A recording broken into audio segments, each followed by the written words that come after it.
Hey traders, and welcome to Smart Risk. Crypto markets are heating up. Bitcoin has smashed through its all-time high, crossing $124,000. But it's now losing dominance day by day, signaling the early stages of altcoin season. And that means massive opportunities ahead. Most crypto investors only focus on fundamentals and completely ignore technical analysis. And that's a huge mistake. In this video, I'll share a powerful trading plan built on technicals, with clear, easy-to-follow steps designed to help you secure the best possible entry points, even in the middle of a bull run. Because it doesn't matter if you're buying to hold long-term, trading spot, or using leverage, your entry price is always the game changer. Also, we're giving away 15 funded next $6,000 challenge accounts exclusively to our community. To thank you for your amazing support. Full giveaway rules are listed in the description below. I don't ever slow up, no I don't take shit. I got no love for the fakeness. If you wanna play tough and Welcome back, traders. Now, let's start with the basics and see how supply and demand zones are formed. In a bullish scenario, every time price breaks a high to the upside, it creates an unmitigated demand area tied to the impulse leg. Similarly, in a bearish trend, whenever price breaks a major low to the downside, it forms an unmitigated supply area. So essentially, supply and demand zones are the areas from which price makes a strong, impulsive move that leads to a break of structure. Now, you might be asking, why is identifying these zones so important? Here's the key.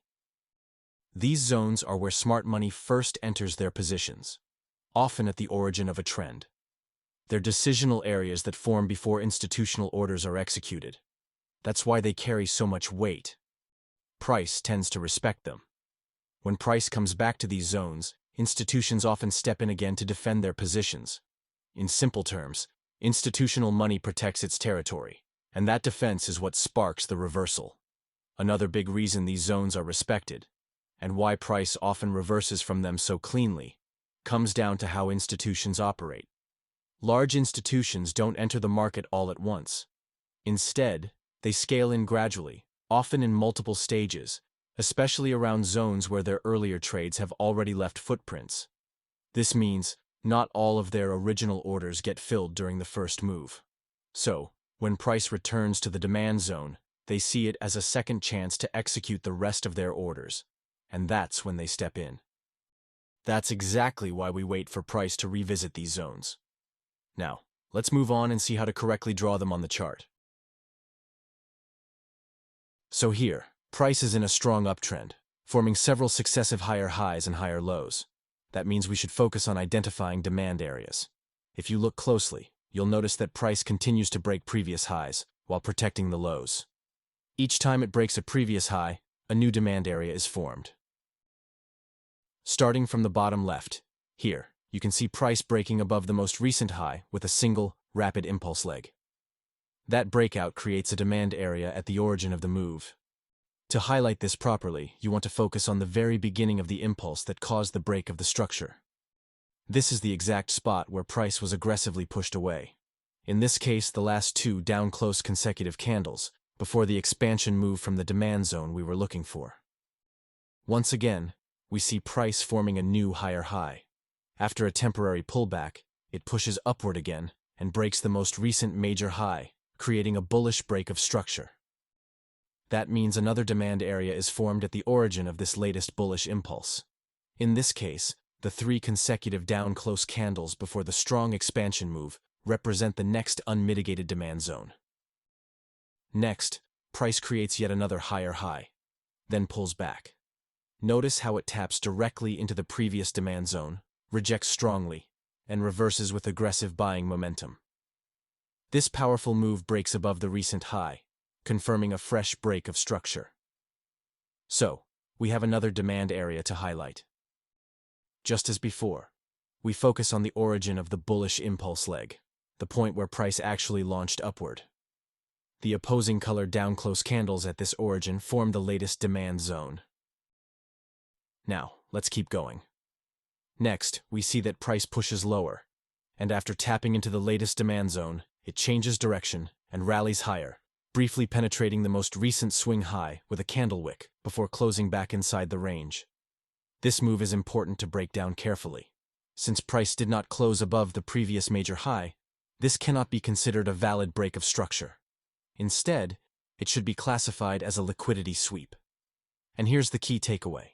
In cases like this, when price only sweeps liquidity above a high without closing above it, no new demand or supply zone is created. Because there's no actual structural break in the market. What's happening instead is that price is simply grabbing the liquidity resting above that swing high in order to fuel momentum before deciding its next move. So, the red down close candle before this liquidity sweep does not qualify as a valid demand zone, since the necessary condition, a confirmed break of structure, is missing. Supply and demand zones are classified into three main categories: mitigated, unmitigated, failed. A mitigated supply or demand zone is one that price has already tapped into and respected at least once before. Now here's a key point. To determine whether a zone is mitigated or unmitigated, you need to wait for a break of the structure and then check if the price has already tapped into that area after the BOS.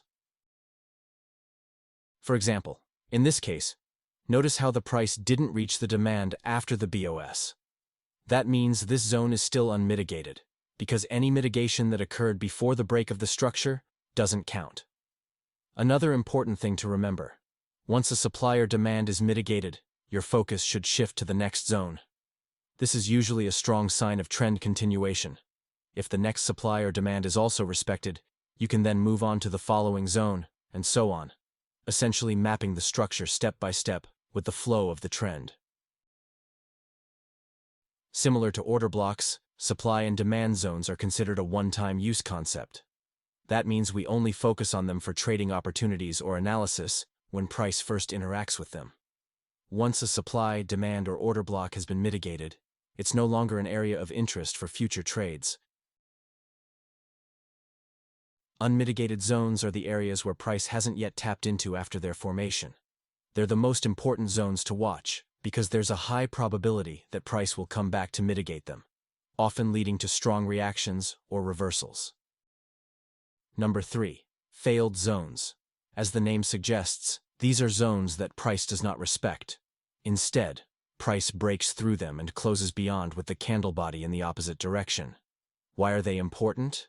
Because failed supply and demand zones give us crucial insights like which side is in control, where potential market structure shifts may happen, and how to prepare for the next big move. Now, let's explore how you can take advantage of supply and demand zones to build a profitable trading model in the cryptocurrency market. Whether you're an active crypto trader or simply someone looking to invest, there's one principle you must understand. Your entry price is everything. It's the single most important factor that determines whether you survive in the market and whether you make consistent profits.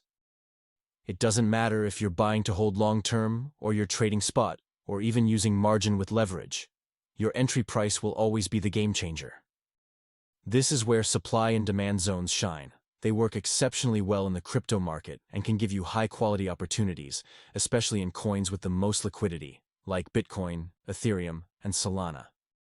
So now, let's dive into the crypto-specific version of a supply and demand trading model. Let's say we're in a bullish market and the price is trending upward. That means we're focusing on buying opportunities. The very first step is to identify the most recent unmitigated demand zone on the 4-hour or 1-hour chart. Keep in mind, in the crypto market, supply and demand zones on the 4-hour and 1-hour timeframes are much more likely to hold and be respected by price. Once we've identified the higher time frame demand zone, the next step is to wait for the price to return to that higher time frame zone, and then we zoom into a lower time frame, such as the 5-minute or 15-minute chart, looking for price to show any sign of reversal. This could be a market structure shift or a clear change of character. That's your first layer of confirmation. This shift signals that the temporary bearish move is ending, and bullish momentum is likely coming back. At this point, the price is expected to realign with the dominant bullish trend of the higher time frame. Now, once a market structure shift is confirmed, and we expect the price to move higher, the next step is to look for a buying opportunity. At this stage, we focus on spotting a bullish fair value gap, an order block, or an inverse fair value gap formed within the market structure shift leg. These areas often act as magnets, where the price is likely to retrace before continuing upward. To open a position in this case, you'd place a buy limit order at one of the identified entry zones. For example, if your goal is to hold the asset long-term, this gives you an optimized area to enter the market and hold with confidence. But if you're trading spot or margin with leverage, risk management becomes critical. In that case, place your stop loss a few pips below the swing low to protect your capital. When it comes to taking profit, you have two solid options. Target the nearest liquidity pool on the current time frame, or aim for higher time frame key levels if you're looking to capture a larger move. To properly apply this trading plan, you need to use multiple time frames in order to get the highest probability setups.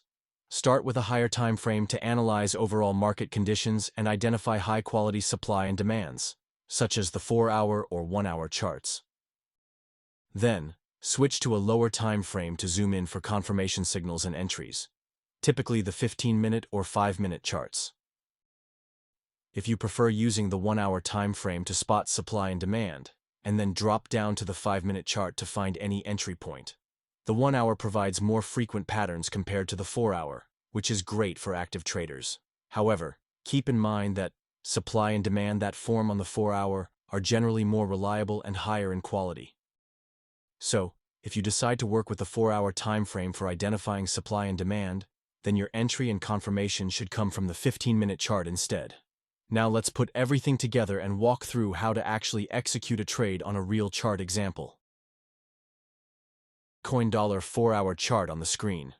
As you can see, the overall market profile is strongly bullish. Bitcoin is in the middle of a bull run. Looking closer, you can see that price created a break of structure with this large bullish momentum candle, breaking and closing above the most recent swing high. This tells us that buyers, the bulls, are in control of the market. Based on that, we should expect price to continue moving higher. With this confirmation, our focus shifts entirely toward finding buying opportunities. Next, our focus shifts to the origin of this bullish expansion move, the very move that initiated the latest break of structure. This origin point has formed a demand area. Notice that I'm not highlighting these two down close candles here. If you look closely, you'll see that price already dipped below this red candle, with the wicks of the following green candles. Since I don't consider more than 3 candles when defining supply and demand zones on the 4-hour chart, I simply mark the zone starting from the lowest point of the expansion move, its true origin. This leaves us with a fresh, unmitigated demand zone. And this is exactly where we want to keep our eyes. It's an ideal area to look for long opportunities if price pulls back into it. Now, let's play the chart forward to see what happens.